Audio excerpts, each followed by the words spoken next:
Good morning mga kagigil. Ayan, nagpakulo po ako ng chicken, luluto lang po tayo ng fried chicken para sa mga bata.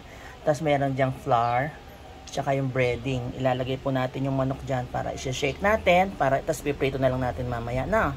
Ayan, tapos i-shake lang po natin yan, tatakpan natin, Tapos shake lang po natin, Ayan, na-coat na po siya. Ready to fry na. Ayan, yung ating fried chicken, paparisan na lang natin ng... Okay, naku, alam nyo na. Start na po tayo.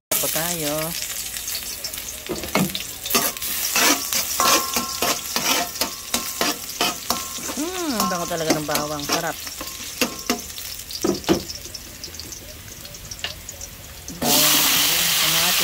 Sibuyas at kamatis. Sabayan na, At ang palagay ko sinasabi, mga kagigil, kaya nga lulutuing maigi ang kamatis para mas lumabas ang sarap sa ating pakbet. Okay? Ayan, mga kagigil, kailangan ganyan, Dudurugin ang kamatis. Ayan. Tapos lalagyan na natin yung mga gulay natin. Lagyan natin mga gulay natin. Yan. Sama-sama na. Sabay-sabay. Kaya halo mo natin siya, sa kamatis natin bago natin lagyan ng pinakuluang tubig. Parang kung bagay sasangkot siya mo din gulay. Okay? Ganyan muna.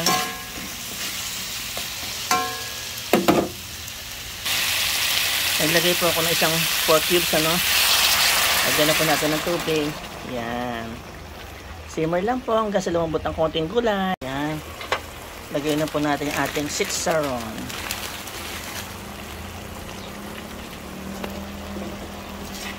Sandali na lang po ito, Hindi naman maganda kung lasog-lasog yung gulay. Kailangan may crunch pa rin siya.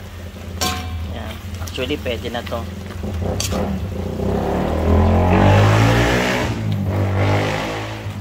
Tikman na natin,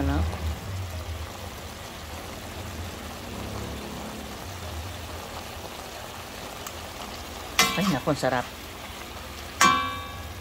Sarap mga kagigil. Okay, lagay na po natin yung chicken natin,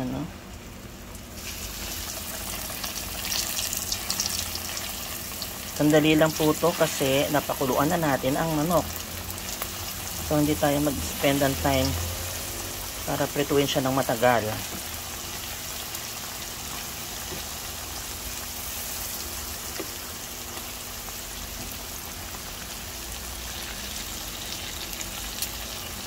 Yan. So, yan, sandali na lang po. Luto na yung chicken natin, Kaya na tayo mga kagigil. Yan mga kagigil, yung ating pakbet.